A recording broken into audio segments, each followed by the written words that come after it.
Wow. And we are live once again. Hi, everybody. It's great to be here one more time. This is the last day for the WOmanifest conference. From the very first day, our guest is here. Our guest is here. Wow. Amazing.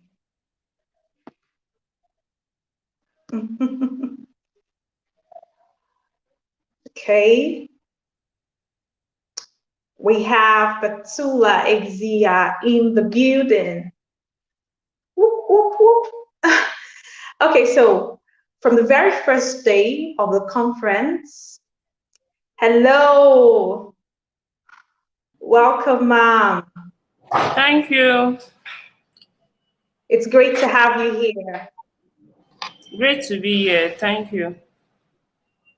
All right. So from the very first day, we've been having an amazing time, and the speakers have been giving it their best shot. I need to see the excitement. Yes, I need to see the excitement, everyone. I need to see the excitement. If you're watching, please tell us where you are watching from, your name and where you're watching from. I hope you have your pen and your paper. And then if you're going to watch the replay, when you come on after now, please use the hashtag replay. Tell us you're watching the replay and your take homes. Okay, so I won't take much time. We're really excited. We have the amazing and phenomenal Petula Exia in the building. All right, so I'm going to go right ahead and make a proper introduction of who she is. Okay, so Petula Exia has more than 5 years experience in advocacy. She has designed and coordinated projects dealing with education, sexual and reproductive health and rights, SRHR, sexual and gender-based violence, and human rights. As a teenager, Petula founded the Leap Girl Africa, a nonprofit organization based in Cameroon. She also serves as an SRHR lead of the Commonwealth Youth Gender and Equality Network, and as a Dear World Global Youth Ambassador and advisory group member. She actively promotes children education. She's a Mandela Washington Fellow 2021 under the Civic Engagement track at the University of Georgia. Petula holds both a bachelor's and master's degree in political science. She has received and managed grants from several international funds to support her work in HIV and AIDS, sexual and reproductive health service delivery, school-related abuse prevention, education, and feminist leadership and development. Wow. Amazing. Amazing. Can I see you in the comments? Oh, we have someone. Thank you for coming. Thank you. All right. You may proceed, ma'am. Thank you so much.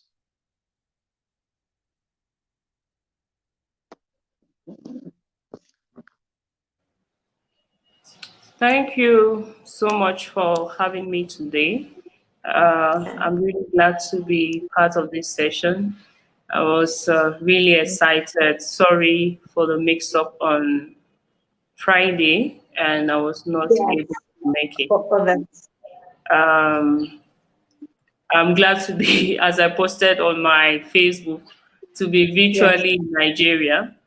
And Yes. Actually. and it's always great to talk to young people, most especially Mm, anything that concerns women. I will yes. always want to be part of that. So, do we dive into this session or we still wait for the chat? Okay. Let's go right on, ma'am. Let's go right Okay, ahead. let me share too.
Yes, please, ma'am.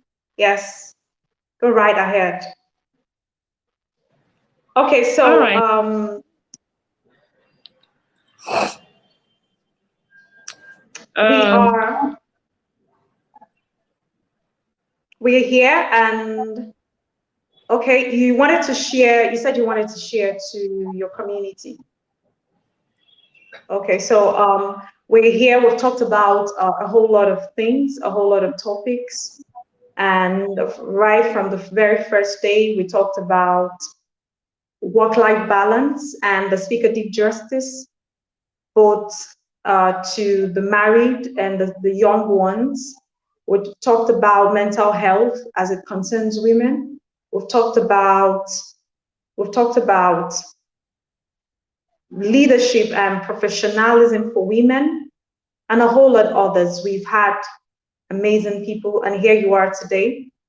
So we can't wait to hear you talk on attaining global relevance, the measures to attaining global relevance.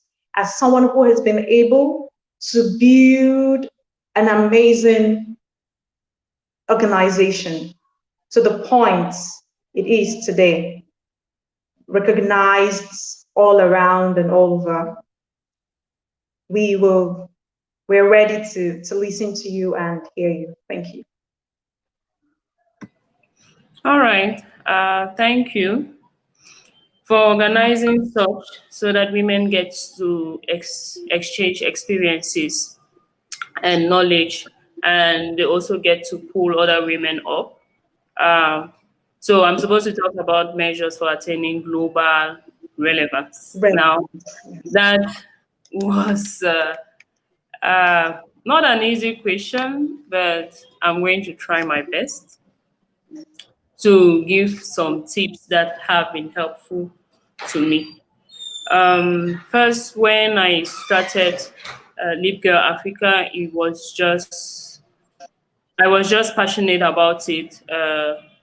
Like someone who has experienced violence firsthand, too, I was like, okay, I have to do something to be able to contribute in the reduction of this, and having difficulties to finish my master's program because of sexual harassment from professors at the university was really difficult too. Now, from that, I was able to identify a problem in society. And identifying this problem was really helpful to get into what I need to do. What specifically can I do? What solution can I create to this problem? Because I realized that I was not the only one. When women get to talk, a lot of harassment issues come up, a lot of abuse issues come up that they don't even have the courage to talk about. And it's most especially in universities where we know that it is a struggle. Your parents have struggled to send you to school, and now you're like faced with a difficult issue. You might not even get your grades if they get to know your name. So at some point, some girls just give in because there is that survival aspect in you. You want to survive, you don't want to disappoint your parents, and you have to stay. Now, how does that lead to global relevance? How does that uh, lead me to where, lead someone to a global recognition? When you realize a problem in your community, I would just say solving the problem is like the easiest way to global relevance. When you realize a problem in your community, do some research. Is that really something that has been addressed elsewhere? If not, will I be able to implement this project in another region or in another country? Now, when it started, it was just in a small community, we call it Swa. It is in the central region of Cameroon. But then at some point, we realized that, oh, this is not just something, harassment is not a problem just for women in this region. So we moved from that region to a different region. Now, getting serious at what you do will get you the recognition that you deserve. And it will not be you talking about yourself, but the people that you are impacting, be it in business, be it in civil society, be it in agriculture, whatever domain you find yourself. Like if you taste a good product today, obviously you're going to recommend it to someone. And if you travel abroad, you only want that particular product. And you see, sometimes we send things abroad because it's just in Nigeria. You can only find it in Nigeria or you can only find it in Cameroon. Now, and another thing would be in all that process, you need to build yourself. How do your skills meet up to what you are actually doing? Now, building yourself means researching, it means learning. You know, young people with us is a little bit difficult to find us in libraries. Or, hello? Yes, I can hear you. All right, I thought my internet went off. I can hear you. Okay, so it's a little bit difficult for us to read, and when we don't read, we are not aware of the opportunities that are available for us. And one great point that I'm really going to emphasize on throughout this session will be networking. I'm sure we Mm, always see networking every time mhm. we are thinking networking, and it's not easy actually to network. Sometimes you reach out, people will not answer. Sometimes you gather like 5 business cards or 10 business cards when you attend a conference or workshop. And you're just like, I'm going to write an email tomorrow and send out to these people. Now, tomorrow will reach, you will not write that email. The same thing, I'm going to write the day after tomorrow. Day after tomorrow, you're not responding. Next day, you're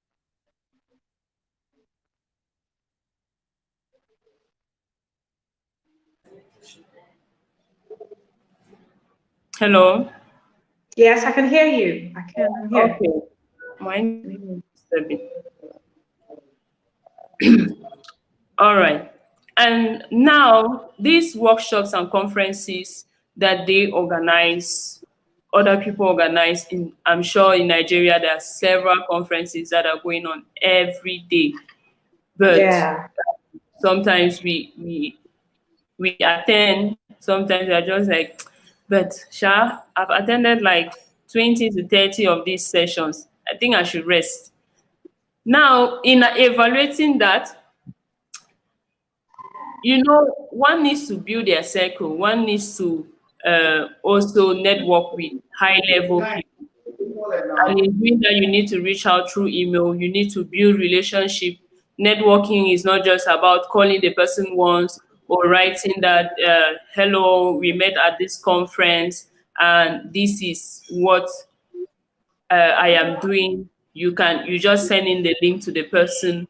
Sometimes they don't even go through the links. So what has really helped for me when it comes to networking is uh, I do my research before. If I'm going for a workshop, I'm going to research everybody on that panel. And I don't need to network with the whole panel. Maybe it was a panel of 5 to 10 people. I just stick to 2 or 3 people who are really in my field and who can offer something to me and who I can equally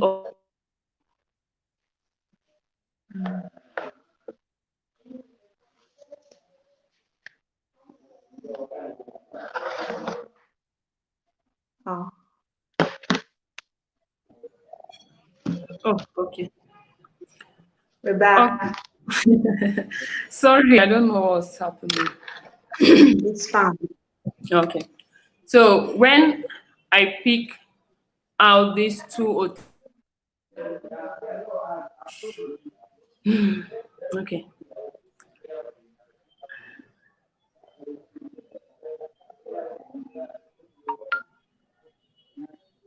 Hello.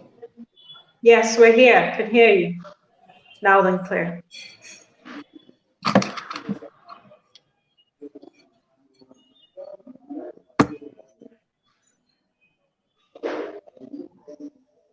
Go right ahead, mom. We can hear you.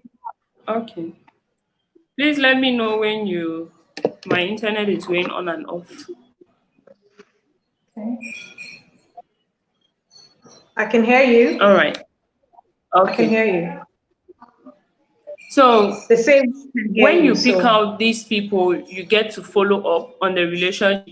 You research about them, uh, research what they have written. For example, when I approach someone to network with them, I'm not just going to to introduce myself like, hello, my name is Petula, and I am the founder of Ligure Africa. No, I'm just like, hello, Igwesi.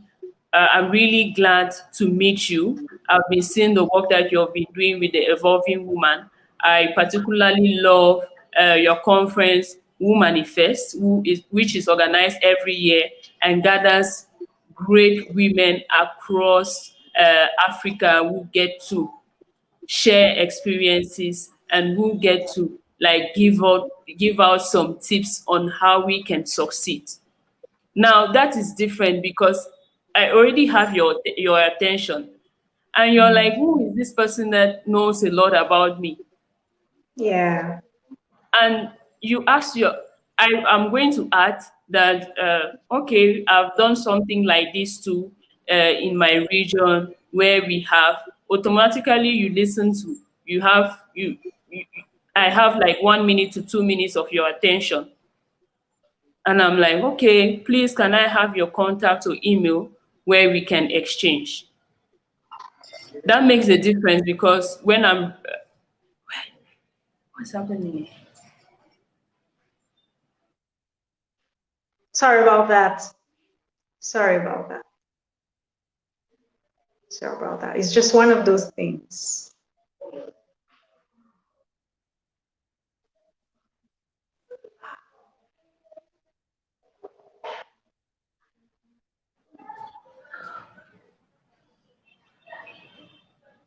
Yes, we can hear you.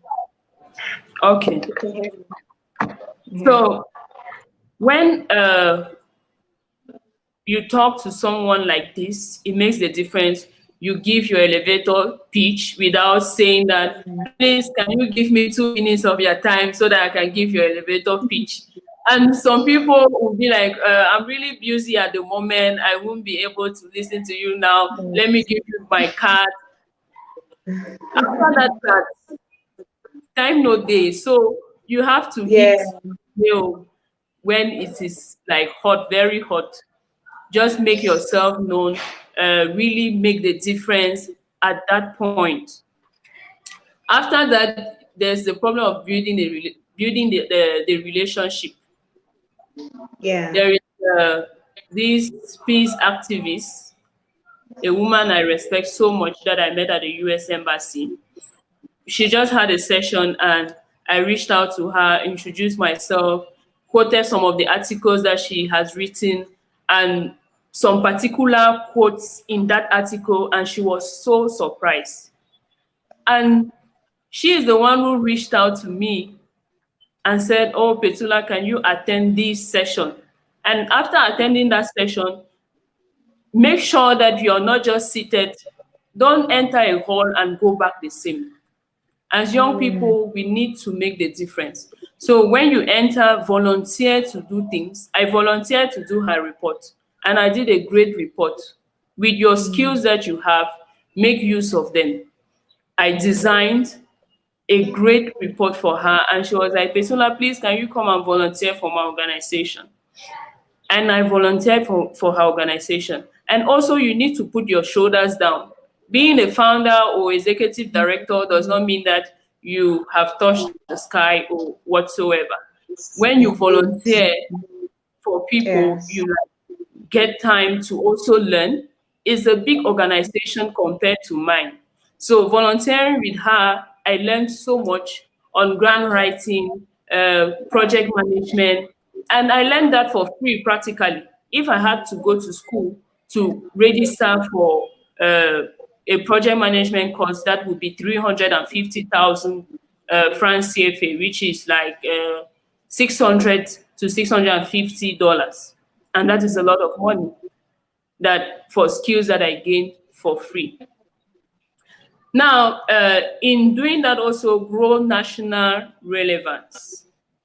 We all know that yes, you have to be specific at what you do, but also set milestones. In the next, my objective is to reach sub-Saharan Africa. Now, that is the long-term goal, to reach sub-Saharan Africa. In reaching the sub-Saharan Africa, set milestones. In the next 3 months, I expect to reach.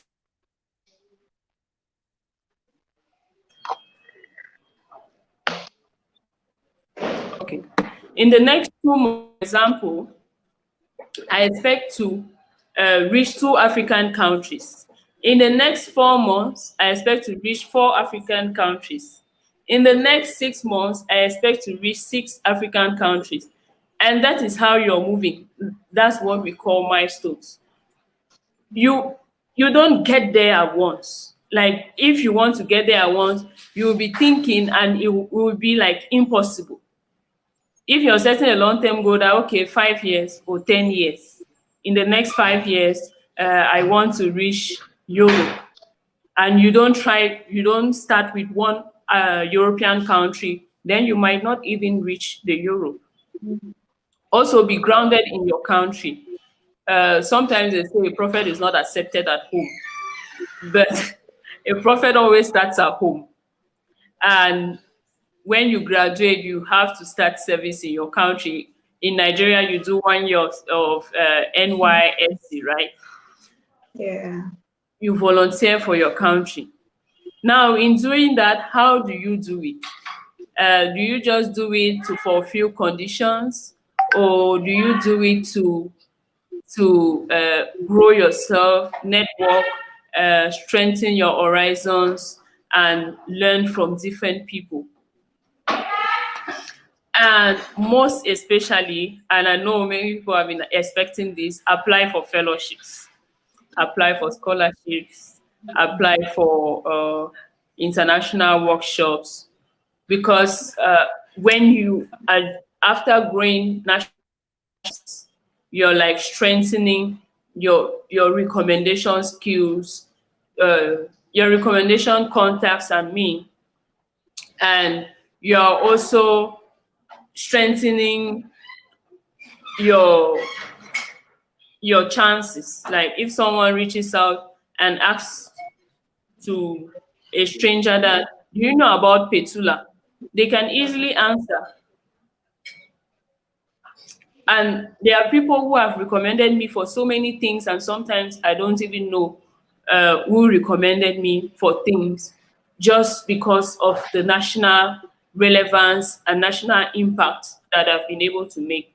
Now, with this national relevance, you're able to apply for fellowships.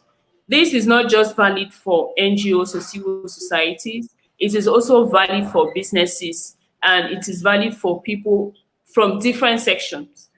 Like I have a friend, Nane Tube, who is a poet and a writer.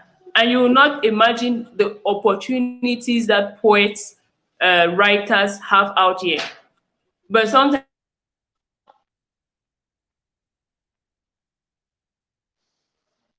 Wow. I think there's been a little bit of a network issue. oh, Uh, okay. she's back. She's back. We can hear Can you hear you. me We now? can hear you. Yes, yes, sure.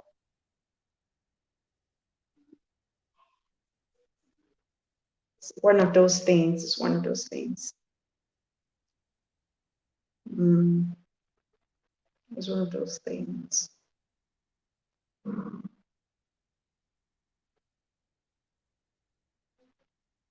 Just a little patience. She'll be back soon. Just a little patience. Okay, I think she's back. All right. Let's go Okay. right ahead. So when you apply for these fellowships, you get to meet people from different countries, different regions, and still networking has, you see how important networking is when it Mm, concerns attending global relevance. Now, when you yeah. attend these fellowships, it is an opportunity for you to step out of your country. It is an opportunity for you to learn about new cultures. It is also an Mm, opportunity to learn new strategies. You're just like, but this, my friend in Kenya, her strategies are great, and I think it can be implemented in Cameroon. mm. Now you get to exchange these solutions, you get to exchange these ideas, and you get to network. And with time, they can even come to your country.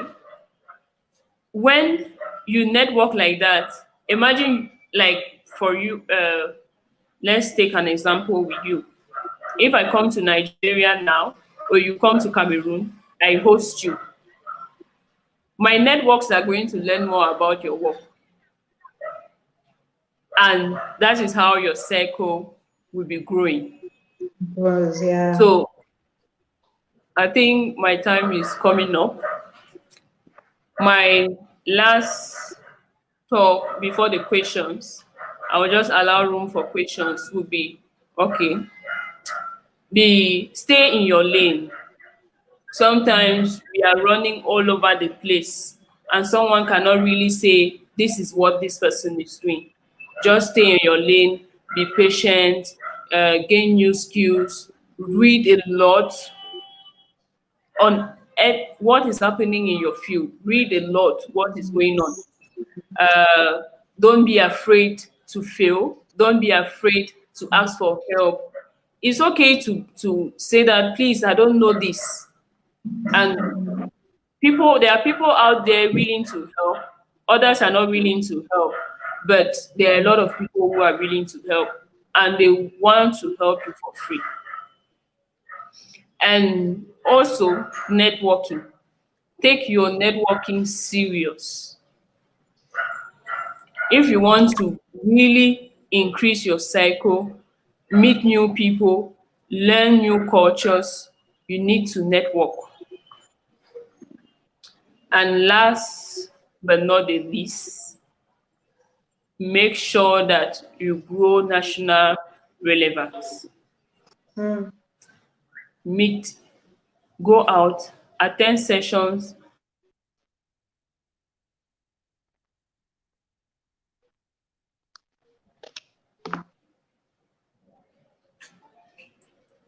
Hello. Can hear you. Yes, we can hear you.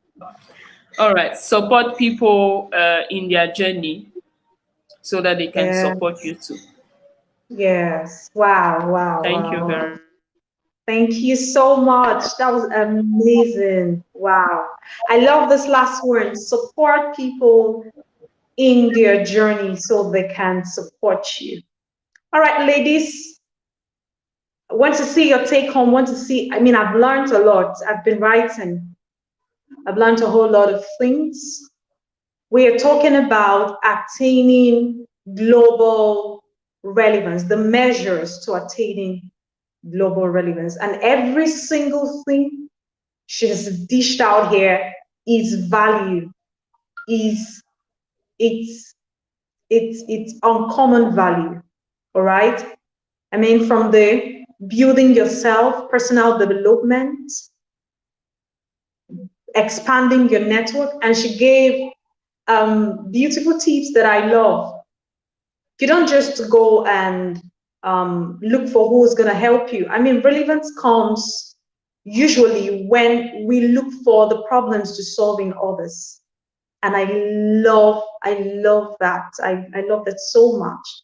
You know, a great man once said that Martin Luther King, that one has not started to live until you begin to live above the narrow confines of your own individualistic concern to the broader concerns of all humanity.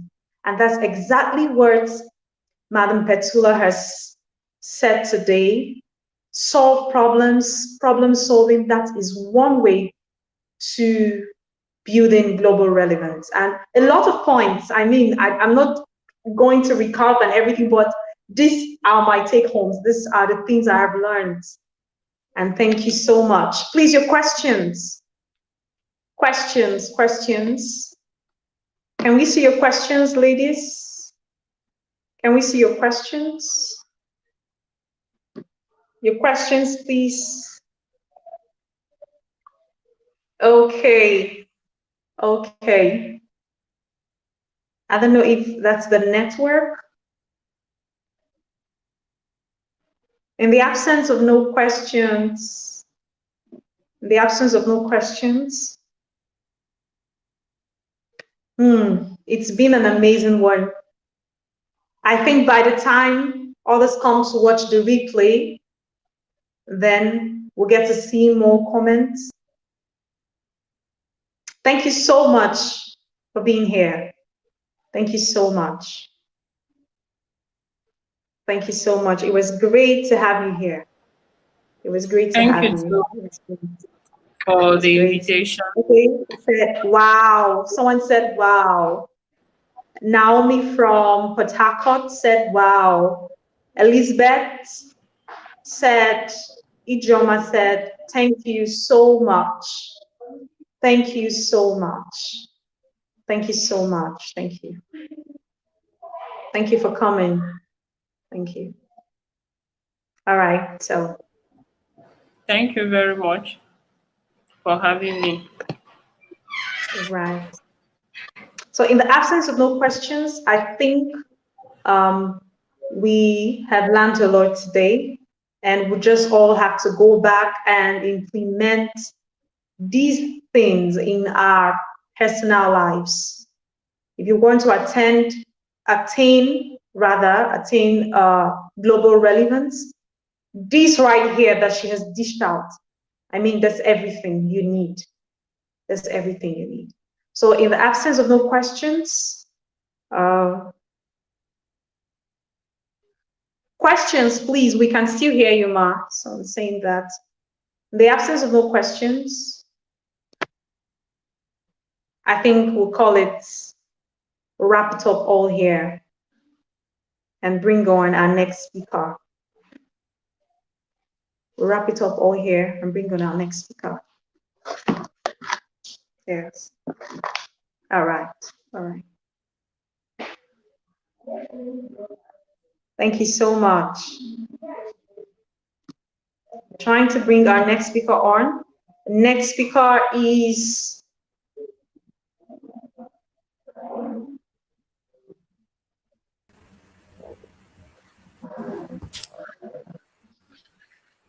oh, great. Great. Thank you so much for coming. Thank you for having me. Gloria Emmanuel is in the building. We just finished an amazing session with the phenomenal Petula Ezia talking about measures to attaining global relevance. And here you are. Thank you for coming. Thank you Thanks for for coming. having me. So I won't take much time. I'll just go right ahead and do the proper introduction. The proper introduction. Give me a minute.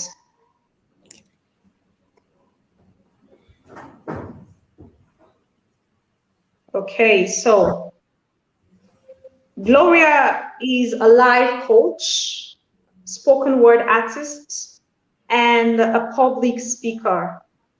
She advocates for peace, development, and good governance. This has earned her the opportunity of working with several non-governmental organizations and also become a TEDx speaker. Her passion for adding value to humanity has propelled her into using the power of words to stimulate positive change and improvement in her listeners. Hence, she has mentored about 200 young people in discovering their passion in life and also in the area of policy and governance.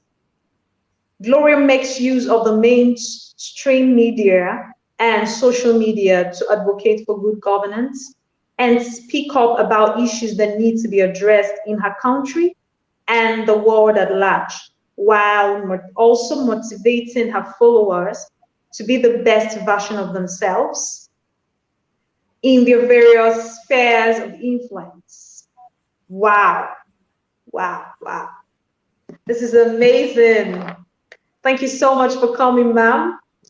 Thank you. We can't wait to we can't wait to hear you. We've talked about a lot of issues that are of concern to young women, old and young, from work-life balance on the first day to today, that we talked about measures to attaining global relevance.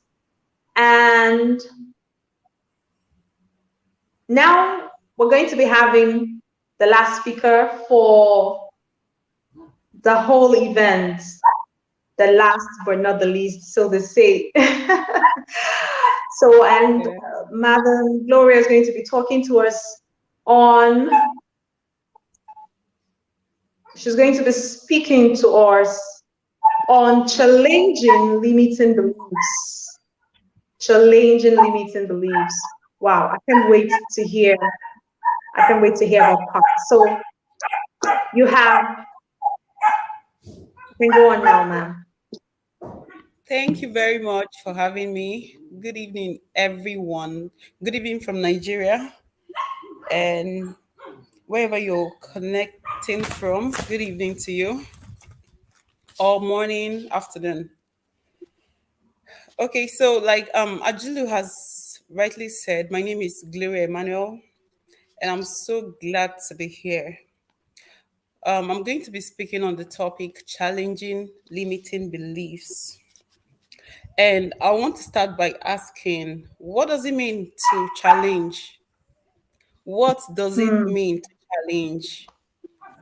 Um, First, I'll like to go with the definition of Cambridge Dictionary, which says it means to tackle, to question, to confront an idea or a person. Mm. If you didn't get that, I'm going to say it again. It means to tackle, to question, to confront an idea or a person.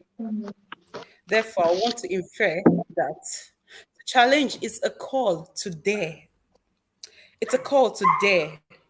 Dare. How dare you? So it's a call to dare, to contest, and to confront. Mhm. Wow. So it Wow. means it means for someone to want to challenge a person or an idea. It means that person has had enough of Mhm. kind of like enough is enough. That's to say, I'm tired of Yeah. this. I'm tired of all the setbacks. I'm tired of all the abuses. I'm tired of all the insults. And then you want to challenge. Now, understand that there can never be victory without a fight, struggle, and show of strength. And all this boiled down to challenge.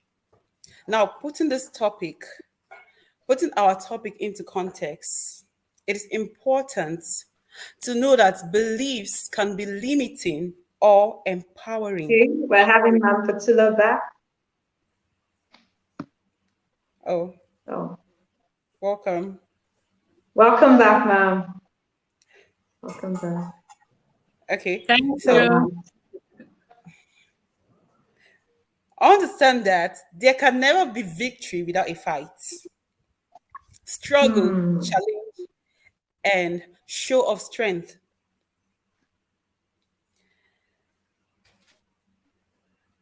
Like I said, putting this topic into context, it is important to know that beliefs can be limiting or empowering, depending on whichever one is taking the pilot seat of your life.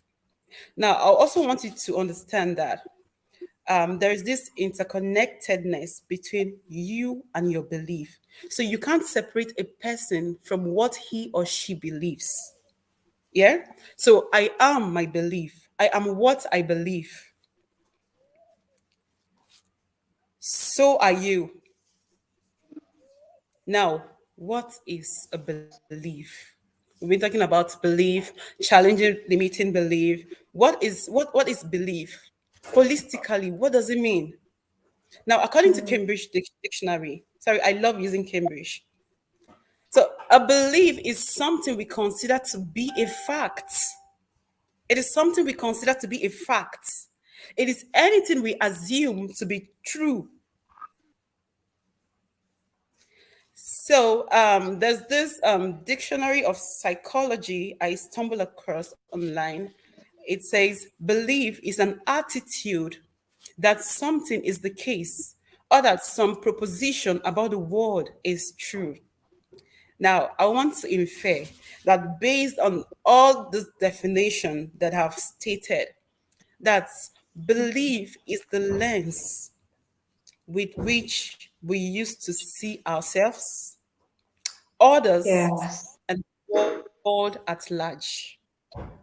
Hmm. Yes, like someone rightly say, and I totally agree with that person that the world, nothing is bad in itself. Now the problem is us.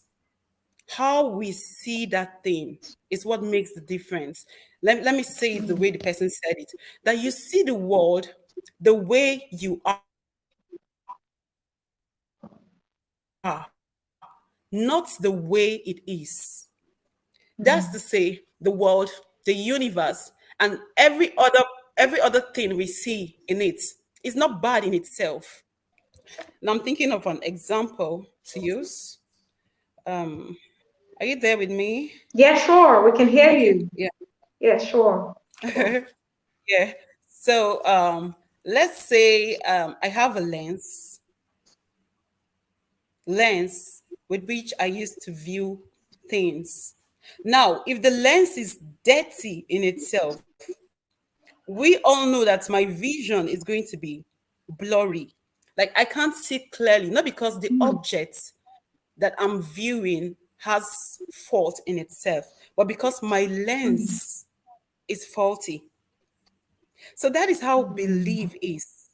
Now, a thief will think that every other person existing in the world is a thief because that person has a belief system that is I don't want to use the word. Yeah, I think I can use it. The person has a belief system that is distorted because to the person, stealing is okay. It's okay to steal. And that is why the person can, steal. And then bringing that person to relate with every other person, there's going to be trust issues. The person would think, okay, if I keep an item here, it's possible that the item will be missing because the person in himself is a thief and he thinks every other person is a thief. Yes. Am I making sense? Yes. Yes. So that is what belief is to a person.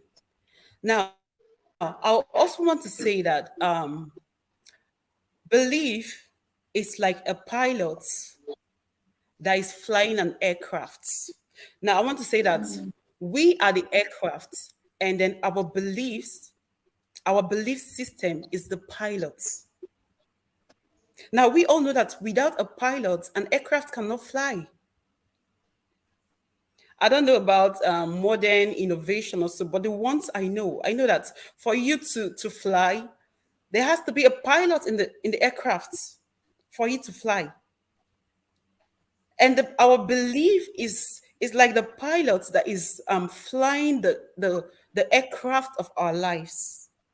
So, having established that, um, I want to say that we have two kinds of belief. Yeah, two kinds of belief. We have a belief that is limiting, and we have another one that is empowering. We have a limiting belief and an empowering belief. Now, I want to give this short story about the first time I traveled to my village. I don't know. Am I placing my camera well? Something. I'm using the laptop, so yeah. So the first time I went to my village, I was told that you don't come out on Thursdays nights because in the village, in my own village, the bathroom is outside the room. Like you have to come out outside the compound for you to be able to use the bathroom. Yeah, it's not like unlike this modern days building that you have a self-contained, you have the bathroom right inside your room. Else you have to come out and then go and ease yourself. So we're told that on Thursday nights, every Thursday night, masquerade there masquerade in the community always come out on Thursday night. And if you happen to see the masquerade, you're going to end up with a swollen stomach and eventually die. So that was so scary. That was so scary to us. Like, who wants to see a masquerade? Nobody wants to end up with a swollen stomach and eventually die. So we got scared. And then what we did was that we got a bowl and then took it inside the room. Every Thursday, that has been the norm. Every Thursday, there'll always be a bowl inside the room with which anyone who is pressed will ease themselves, and then the following morning we take it outside. And that changed. It changed my mentality completely. Though I've never encountered the masquerade, but then I knew subconsciously that Thursday, no going out in the nights. No matter how pressed you are, Yes. if you forget to bring the bowl inside the room, you have to hold it till the next morning. So, how many of such things have we heard that has held us back from fulfilling our potential, from taking steps that we need to take? It's possible that what I was told was just a myth. It wasn't the truth. Possibly. Yes. It's possible that if I had gone out, I wouldn't have met the masquerade and nothing would have happened to me. But because I was Mm, told, and then I had this it's formed my belief system that okay, every Thursdays masquerade always come out. And because I don't want to have a swollen stomach, then I don't need to go out at night. So number one, mm. that's a limiting belief on its own. Wow. The truth is, the truth is, when we have deeply rooted beliefs that we cling to subconsciously, our minds will constantly look for proof to validate and reinforce them. Someone gave an instance that when crossing the highway, though it's illegal to cross the highway, there are pedestrian bridges all over. But if you want to prove stubborn and cross the highway, there's this um there's this part of you that always look at the left side of the road, the right side, and you make sure that no car is coming or no motorcycle is coming before you cross. Like nobody just crosses the highway like that. You have to, look left and right to be sure.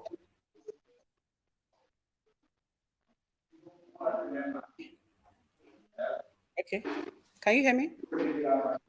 Yes, yes, we can hear you. We can hear you. Okay. So I want to say that's because we've heard that um, for you to cross the highway, you have to make sure that no car is coming, like the road is free for you to cross. We've imbibed that, we've gotten that into our subconscious mind, and even without knowing, like we just get to the highway, we want to make sure that we look at the highway, that the road is clear before crossing. That's because that has also formed a part of our belief system. Now, many of these beliefs are true and serves us well. But some of them are not based on facts. And they only serve to hold us back in a negative way. Mm, So the next question will be, how are beliefs formed? How are they formed? wow. How are they formed? We understand that everyone was born blank with a clear slate. At least Mm, in the university, I did sociology as a subsidiary course. And I was taught that everyone was born in a state of, they call it taboo la rasa, which means that everyone was born without any preconceived idea, like just like a plain sheet is, a plain paper, white, without anything written on it. That's how our yes. minds were when we were born. Mm, So we start learning from family, we start learning from peer groups, we start learning from school, we start learning from environment, and all of this form our belief system. Like sociologists will call it agents of socialization. They believe that every child was born empty. So the first learning process for a child is the family, what the parents mm, teaches the child. Like some parents might say, when you're being served food, you have to say thank you as a sign of appreciation. And we grew up with that belief that when someone serves you food, you say thank you as a sign of good moral. Yeah. And then growing up, we tend to meet with other people who are of same age with us. Like we tend to play around, we tend to learn from them. A child might say, "Ah, no, my mommy said it's not good to insult." The other person will say, but you insulted me first," and all of that. So through that process, we learn We just keep learning, and all of that keep, amounting to build our belief system. And then we get to school, we tend to learn from our teachers. They tell us to say good morning to our elders, and all of that. We get to learn from the media, the mass media, because we tend to listen to news, and all of that. Before you know it, a child grows up with a belief system that is peculiar to him or her. And there's one thing about belief is that everyone everyone has a belief. We have our own set of belief, and we tend to pattern our lives, you know, through that set of belief. And any other person that has a belief system that is different from ours, we tend to condemn that person. I don't know if you're getting me. Yeah. Yes, true. Yeah, we tend to condemn that person. And our belief system, just like I said earlier, our belief system Mm, has a great influence on how our lives turn out. That's just the truth. yes, yes. And there's something Mm, peculiar about belief, that what you believe works for you. It works for you. Just like I said about my mm, experience going to the village, because I wasn't born in the village. So the first time I got to my own state was when I was 12 years old. So I just kept I was just hearing some scary things that was just they were frightening, and I was trying to unlearn the ones that I learned while growing up. You understand? So in my village, they'll tell you that you don't make a baby cry at night, because there's this bat that mm, when the baby cries at night and then the bat hears the cries of the bat will take the baby's voice, and then the baby will fall ill and maybe eventually die or something. You see? mm. Wow. And you will discover that people that believe in such, end up becoming victim of what they believe in. Yes, Yes. they end up Mm, becoming victim of what they believe in. So that is why it is important to be able to identify, ask yourself, what have I believed in all this while that has made me what I am today? The state you're in now, who mm, you are today, everything you have become, it's a product of mm. your belief. What have you Yes, believed yes. in? What have you believed in? Have you the things you want to achieve, or the person you have envisioned to become? Are you that person? Are you working towards becoming that person? Have you arrived there? Are you are you progressing to become that person that you want to be? If no, then check what you have believed. What have you believed all this while? Like I said earlier, beliefs can be limiting and they can be empowering. So, how do you identify limiting and empowering belief? So, before I say that, I want to read something I wrote, which says beliefs can be empowering or limiting in nature. Limiting or negative beliefs prevent us from fulfilling our true potential. They hold us Mm, back and give rise to negative thoughts and emotions. mm, I'll take that again. Beliefs can be empowering or limiting in nature. So, limiting or negative, so you can use the word interchangeably. Limiting or negative beliefs prevent us from fulfilling our true potential. They hold us back and give rise to negative thoughts and emotions.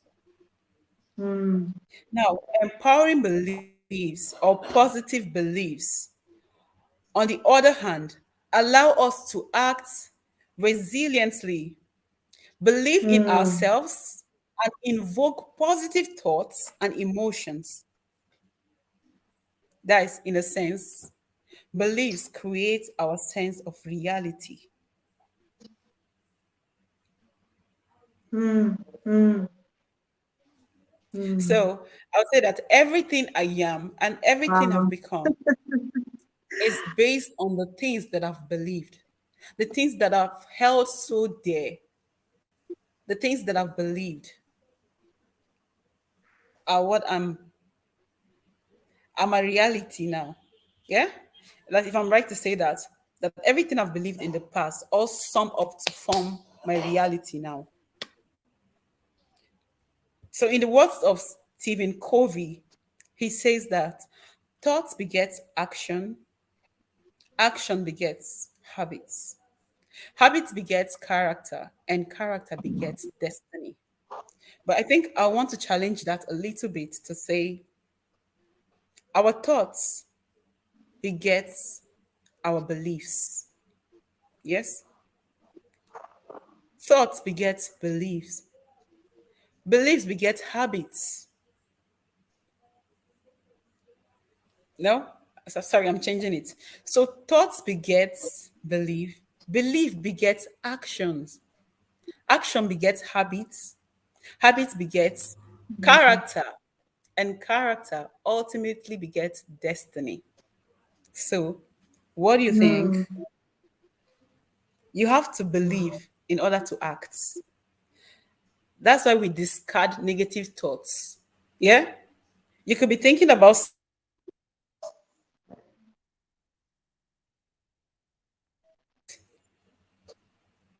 yeah. We Because have we we agree. have 1,001 thoughts flying through our minds every day, and we don't get to see the things that we're thinking about. That's to say, we have a filter in our mind that filters negative thoughts from positive thoughts, Yeah. and that's how Yeah. we can easily ask ourselves, no, okay, I think I shouldn't act this way. I think I should do it this way. Yeah. So for you to do something, you must have believed that what you're doing is the right or wrong thing to do, depending on whether you want to do the right or the wrong thing. That's to say, a thief, before going out to steal, knows that he or she first of all knows that stealing is not good. But then the person has determined to steal. Yeah? So that's to say, our thoughts begets our belief. Then our belief begets our actions. So what have we believed in all this while? Mm. Are we where we want to be? Are we taking steps? Are we taking steps? Are we really working? Or we just allow? And one thing about limiting beliefs, one thing about limiting beliefs is that what we've believed over the years, depending on our belief system, our beliefs don't really seek our permission, so to say, before they make us act the way we do. Now, imagine a child who has been hearing negative words, growing up, like, you never get to do anything right. Example, you Mm. never get to do anything right. Why Mm. are you so sluggish?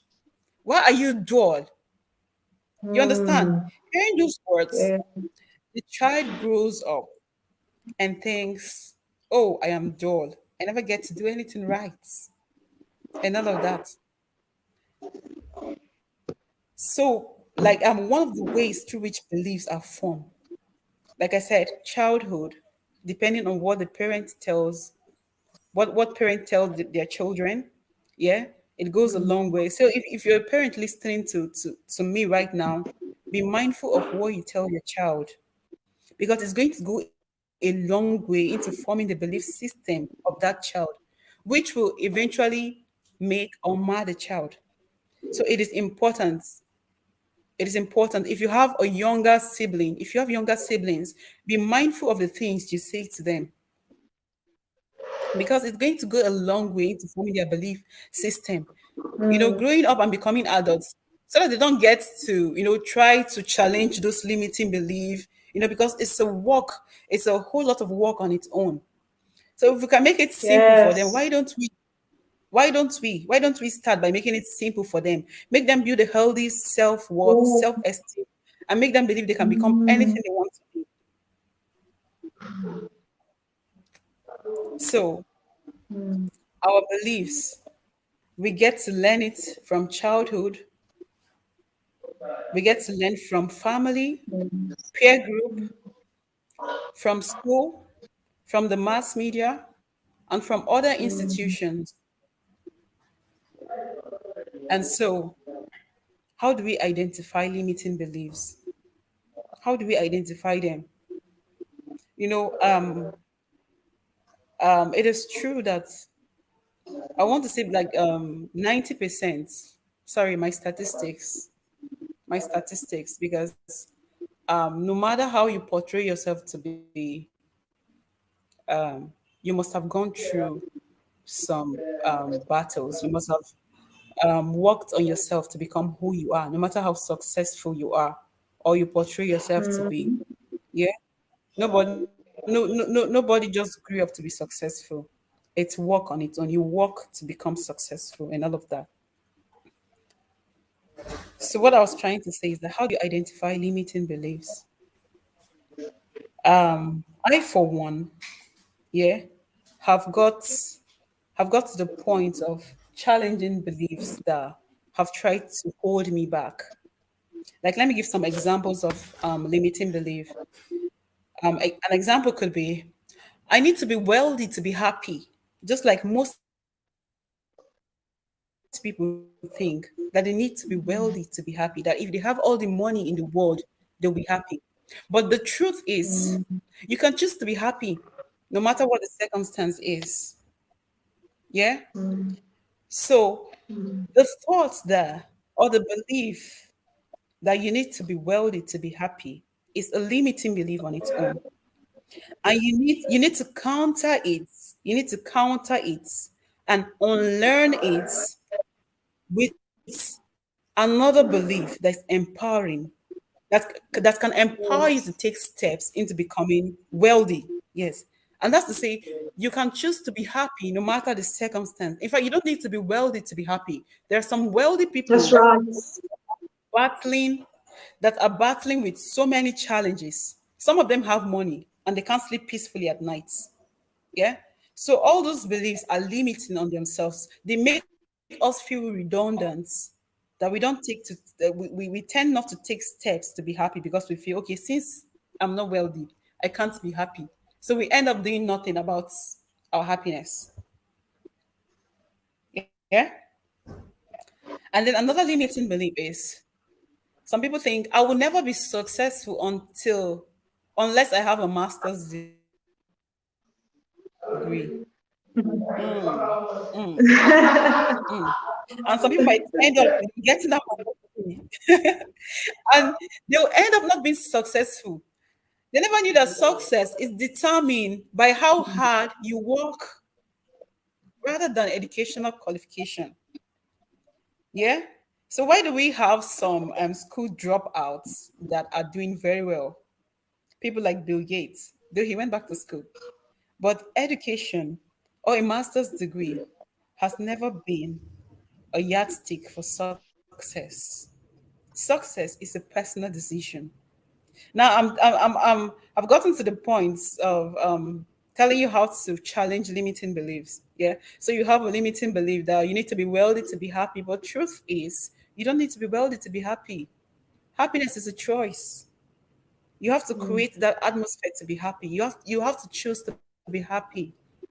Yeah. And another limiting belief that, oh, you need to have a master's degree to be successful, but that's not the case.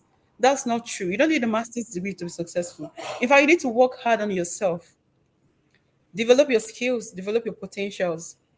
Yeah. Study hard and you're going to be successful.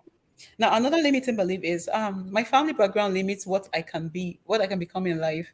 I used to have that too. I used to think that used to be a part of my belief system, that okay, since I'm not born into a wealthy Yeah. family, but actually if you look at it critically, there are some people who are born with silver spoon and they are still struggling. and everything is going everything is going on smoothly and everything. When you tend to look at those people, you become discouraged that because you're not born with a silver spoon, your parents are not wealthy, then the chances for you to be successful are very slim. But that's not the truth. That's not the case. You can become anything you want to be. If you want to become a doctor, you can become a doctor. You want to become a lawyer, you can become a lawyer. You can become anything you want with the proper training and effort. Okay, imagine people who have taken steps to apply for scholarship to study abroad. Their parents are not rich or something. I have a couple of friends who have done their masters abroad, who are still there doing PhD and all of that. And if you look at their background, it's not like they were sponsored by their parent or anything. You know, they made efforts. They looked out for opportunities. They made use of their network to get information, the right information at the right time. And then they seize the opportunity to apply for masters abroad, to apply for scholarship, to apply for PhD scholarship, to apply for master's scholarship, and they're all doing well. So if you have a belief that is trying to limit you into thinking you can't do this because of that, you can't do that because of this, I would like you to look at the belief in the face, because life in itself is a battle. Like, we get to fight everything, most things in life, from our phones, the kind of messages that pop on our phones, social media. We tend to fight to become anything we want to become. Like, life every day is a fight. Life every day is a challenge. So the winner, the one who is able to fight, becomes the winner. That's why I started by saying that there can never be victory without a fight. You have to fight to become what and who you want to become. Yeah, yeah. So um, another way, another way of forming limiting beliefs is through our experiences. Some people in the past have experienced some setback that make them believe that, oh, they can never be who they want to become because of their past experiences. But that's not the truth. I, for one, I used to be very timid. I used to be shy. I can't stand in front of people to talk. If I stand in front of Wow. people, you see me shaky or shaky, and my voice will be shaking and all of that. But I was able to, I was able to overcome that. I deliberately work on that. So that's to say that your experiences are not a yardstick for you to judge yourself or for you to conclude that you can never be what you want to become in life. No. Yeah. Use your experiences as a stepping stone. Look at where you did not get it right in the past and try to work on it so that you become a better version of yourself. The first speaker for the first day, she said that the only person you should try to outshine or to be better than, it's your past. Try to become better than who you were yesterday. Yeah. So our beliefs, our experiences are not a yardstick for us to conclude. Um. So. Um. I don't know if anyone has a question to ask, so that I don't be the only one that has been talking all through. Yes, yes, sure. I have a Yes. question. Okay, please.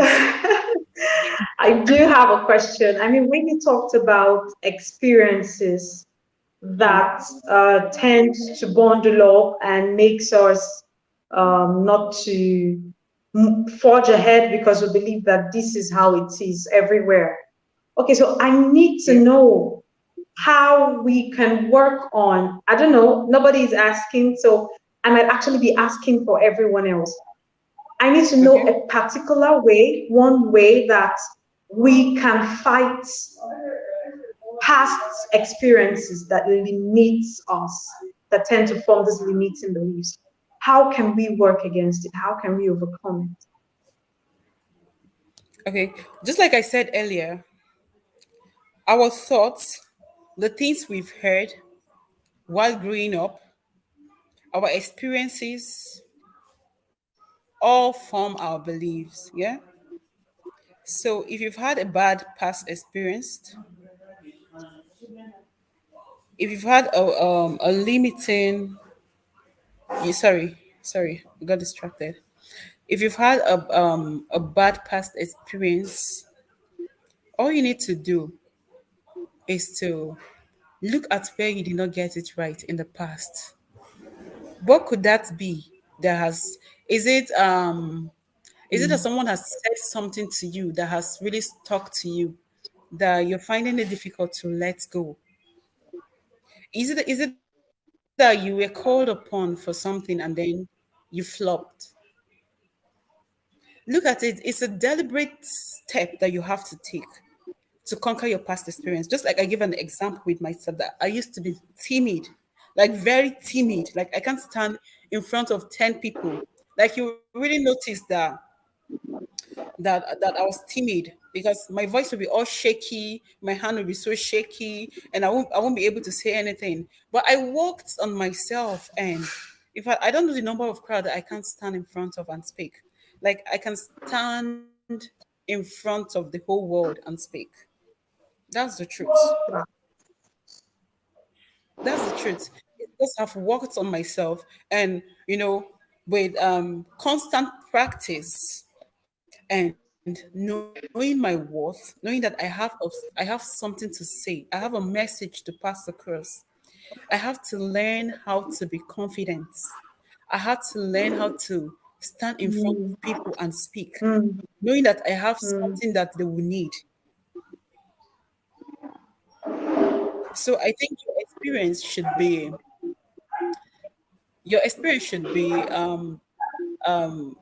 something that is pointing you through and where you did not get it right before, so you can work on yourself to get it right in the future.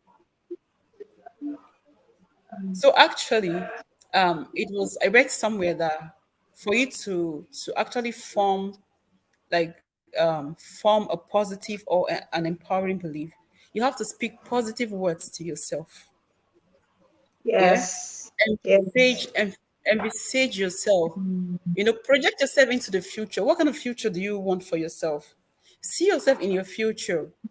Like, God has blessed us with a powerful with a powerful tool, which is our minds. Our minds can be very Mm, powerful, very powerful. mm, Sorry, mm. I like giving an example with myself. I play guitar. I play the acoustic guitar. And before I started playing guitar, I had seen myself, like there was this day I laid down on my bed, and I was just, holding the chords with my hand. Like there was no physical guitar that I was holding. But I was just, using my hand to like hold the chord and then strike. In my mind, like I was playing the guitar. And before long, I bought my guitar. Like I bought my Mm, physical guitar and then I started playing.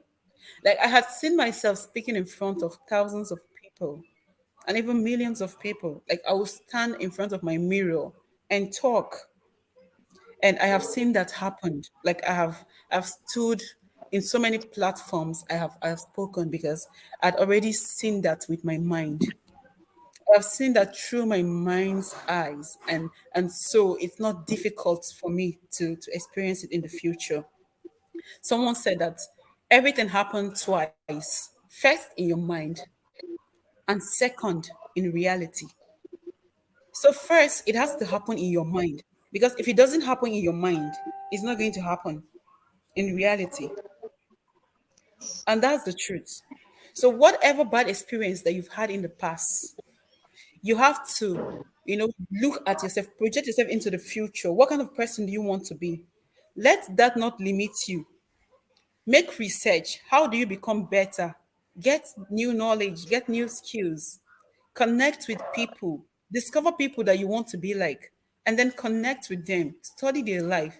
And before you know it, also I forgot to add, speak positive words into your life. Speak the words that you want to see in the future. And before you know it, like you're going to start acting it. And that's how beliefs are formed. Empowering beliefs. Mm, That's how they are formed. So you keep telling yourself that I can do it, I can do it, I am this, I am successful, I am intelligent, mm, I am this, I am that. Just speak what you want to see. And before you know it, you start believing it. And once you believe, you start acting it. Like I said, thoughts beget belief. Beliefs beget actions. Actions beget habits. Habit begets character. Character begets destiny. So think it, believe it, act it, and it becomes something you do every day. It becomes habitual. And before you know it, it becomes part of you. And ultimately, it mm. becomes your destiny. I don't know if I've answered your question. Yes, sure. Yes, yes. Thank you so much. Thank you. Thank you so much. Yeah. Wow. Challenging limiting beliefs. That was a bomb. That was amazing. That was amazing. I liked the definition when you talked about to tackle, to Mm, confront an idea, to confront. So it's not just, it's like a battle. Like you said, you rightly yeah. said, it's like a battle. You need to fight deliberately. So we hear that Yes. women, a lot of things, we've had women who have risen to become something in the face Mm-hmm. of all the challenging beliefs that women face in the Yeah. world and certain parts of the world. We have had Mm-hmm. amazing women. And the beautiful thing is that these women have come up, and when the younger ones look at them, they would say, oh, because this person did this, I can. Mm-hmm. So it's Yes. very important. And while you were speaking, I mean, you spoke so much, so many things. You talked about filtering the mind. Guys, I need you to drop in the comments your take home. And if you have any questions, I need you to begin to ask because we're rounding up. You talked about filtering the mind. And you talked about using a good lens. Something could actually Mm-hmm. not be so bad, but we'll begin to see it as bad. And oh, thank you so much for that wonderful session. And while you were talking, a scripture came to my mind. I would love to read.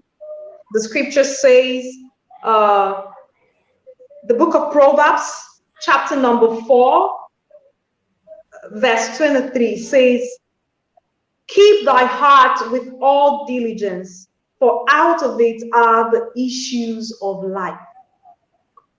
This Yeah. scripture, I mean, while you were talking, it came to me and I thought to share it because everything that we go through is in the word of God has been embedded there. So thank you so much.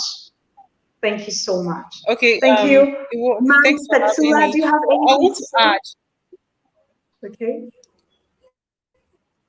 Okay. Wow. So as you read that book of Proverbs, another scripture now came to my mind.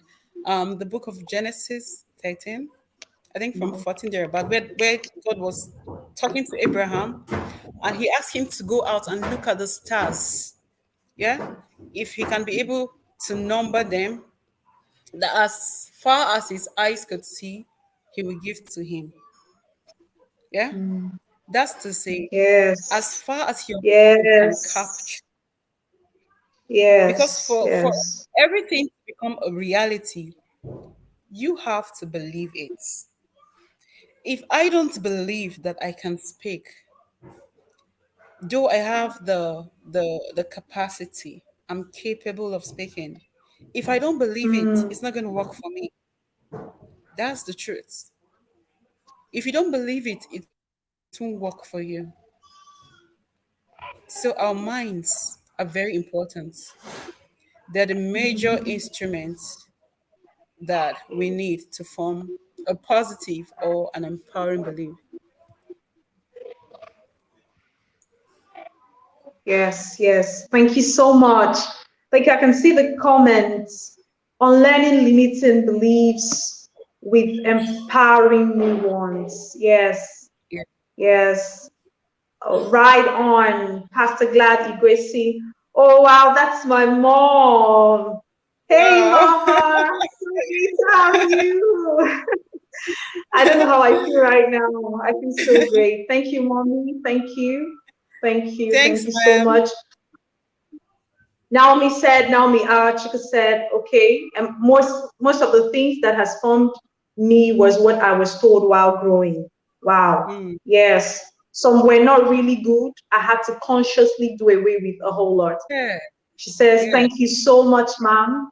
Thank you so much. Thank you. Thank you so much. Thank you. Wow, Ma'am Petula added, negative beliefs also result to anxiety disorder and panic attacks. Yes, yes, Mm. absolutely, absolutely. Thank you so much. That's Wow. true. So finally, Ma'am Petula, do you have anything to say? Not Oh, wow. much. I learned so much, and I've been taking down notes because the tips were amazing. Thank you so much Yes, for inviting me for yes. this program. I will Oh, just wow. be prepared, because when your preparedness like reduces some of the fears that we have, as she earlier said, do a lot of research and do a lot of learning and self-development, because it's going to help you so much. Thank you so Mm. much for this opportunity. I hope we can be physical one day so that we all get to Yeah. exchange more. Oh, yes, yes. Exactly. Oh, We yes, can yes. really be physical. Absolutely, that would be amazing. I'm so elated. It's such an honor to have you here. The women are so happy. I can see the comments. I can see the comment. There cannot be victory without a fight. Yes, yes, yes. Ma'am Gloria said that. Oh, thank you so much. Thank you, Madam Gloria. Thank you, Ma'am Petula Exia. Thank you so much. So, guys, we've come to the end of WOmanifest 2021, and it's been amazing. Yeah, it's been amazing. I mean, myself, I have learned a whole lot. A whole lot. I've been writing. I've been writing. You just see me doing something, doing something. I am actually taking down notes and learning myself. And then after here, it's not just okay to learn these things and feel that whole the adrenaline, the hormones, and there's this trigger we get when we hear motivations and hear things. It's not just okay to get the triggers. It's much better that when we leave here, we go back and look deep, we look within. Where can I apply this? What can I do about this? From the first day, talking about work-life balance, to professionalism and leadership for women, to mental health, to even the performance from the poets who gave a spoken word. There are things we can apply to our own lives. So thank you so much. Thank you. I need everyone, all the women, I need you to go back and see how you can implement these things in your life so that we can always say that, oh, we thank God for WOmanifest, and that was where God really changed this thing and that thing for me. That's the purpose. That's the purpose. We need you to be able to go back. Most of those topics, I had someone saying so much yesterday that they never heard of mental health. They never knew about it. And they've been having issues, and they can see that, oh, this is actually what it is. And those are the things that I love to hear. You now know these things, you go back and apply them into your life. Thank you so much for your patience. Mom Fetsula, thank you for joining. Thank you for staying till now. We are so grateful. We appreciate you. So bye, everyone. and see you next time. Have a Bye, great life. everyone. Thank you so Yes. much for having me. Thank you. All right. All right. Bless you. Bye. All right. So if you're going to watch the replay, you're going to be watching the replay. Don't forget to put the hashtag and then the comments. Let us know your take homes and see you next time. God bless you.